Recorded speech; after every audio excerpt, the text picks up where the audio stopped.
Hello, Mike Ako, and welcome to today's March 19th, 2021, 1:05 p.m. AEN Committee virtual hearing, including the audio and video of remote participants, as well as being streamed live on YouTube. You'll find links to the viewing options for all Senate meetings on the live and on-demand video page of the legislature's website at capitol.hawaii.gov.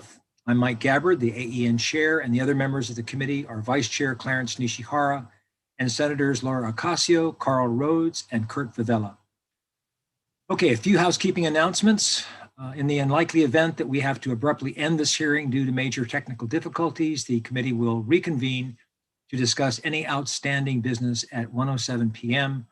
on March 22nd during our AEN via video conference time slot, and a public notice will be posted on the legislature's website. For testifiers, all testifier audio will be muted and video disabled until shortly before it's your turn to testify.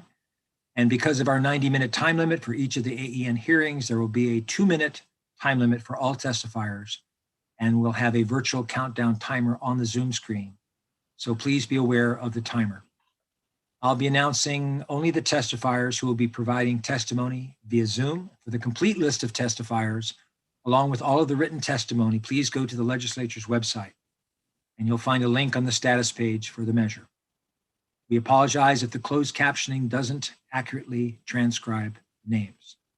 So let's get started. We have one bill and one resolution on this 1:05 p.m. agenda. First up is HB 46 HD1, relating to wildlife requires all habitat conservation plans to include an agreement for plan participants to enter into and maintain an annual service contract with a standby and response facility available to provide emergency medical and rehabilitation services to native wildlife affected by activities undertaken within the plan area. And first up to testify is David Smith from DLNR.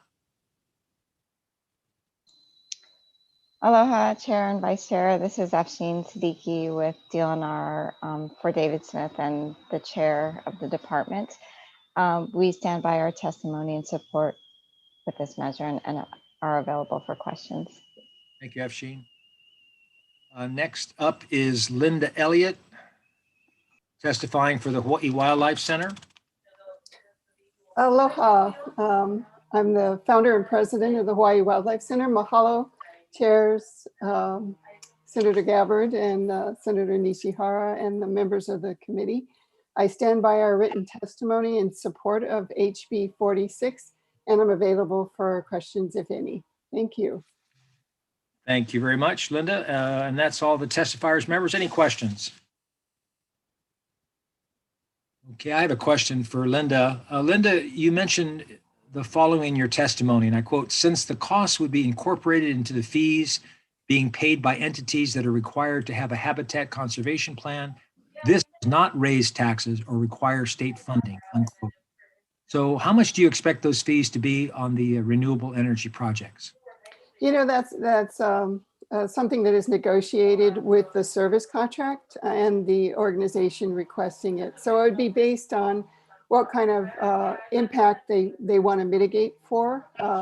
And so it varies, but it would come directly from those fees from the organizations asking for that response service. Okay, thank you, Linda. Okay, we'll move on to the other measure, SCR 23 SR 12, urging the Department of Health's Environmental Management Division to ensure that destinations to which the state's recyclable waste is transported for out-of-state processing abide by the environmental standards as outlined by the Basel Convention. And first up, we have Department of Health, Environmental Health Administration. Anyone? Good afternoon, Senator Gabbard and Senator Nishihara, as well as senators of the committee. My name is Michael Burke with the Department of Health Solid and Hazardous Waste Branch, and with me is Lene Chinotsugu, also from the Solid and Hazardous Waste Branch.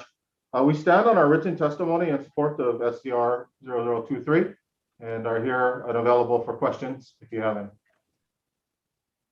Thank you. Next up is Lauren Zerbel from the Hawaii Food Industry Association. Lauren? I said no, they're not present. Okay. Members, any questions? I got one question for DOH. Yes, sir. What's the current compliance levels with the 2021 amendments to the Basel Convention and their, for companies here shipping off recyclables?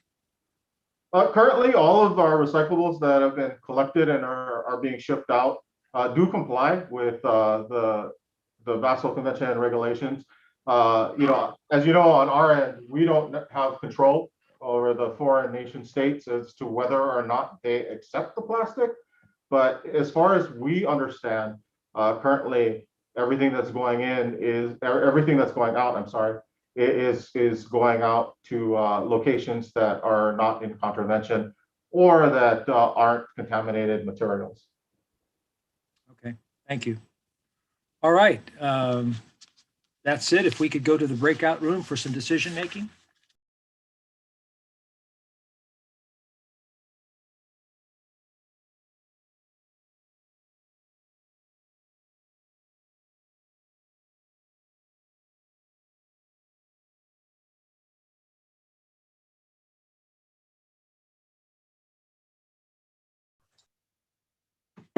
Okay, reconvening the 105 AEN hearing. Two measures on the agenda, having concurred with my committee members on HB 46 HD1 relating to wildlife requires all habitat conservation plans to include an agreement for plan participants to enter into and maintain an annual service contract with a standby and response facility available to provide emergency medical and rehabilitation services to native wildlife affected by activities undertaken within the plan area. And so members, we previously passed Senate Bill 573, but it didn't make it out of the Senate. So the chair's recommendation will be to pass HB 46 HD1 as is. We'll go ahead and leave the July 1st, 2050 effective date to continue the conversation on this bill. Any questions or concerns? Okay, hearing none, I'll take the vote. The chair votes aye. Vice Chair Nishihara. Vice Chair Nishihara? Oh, let me see, am I muted? I thought it was unmuted. Aye.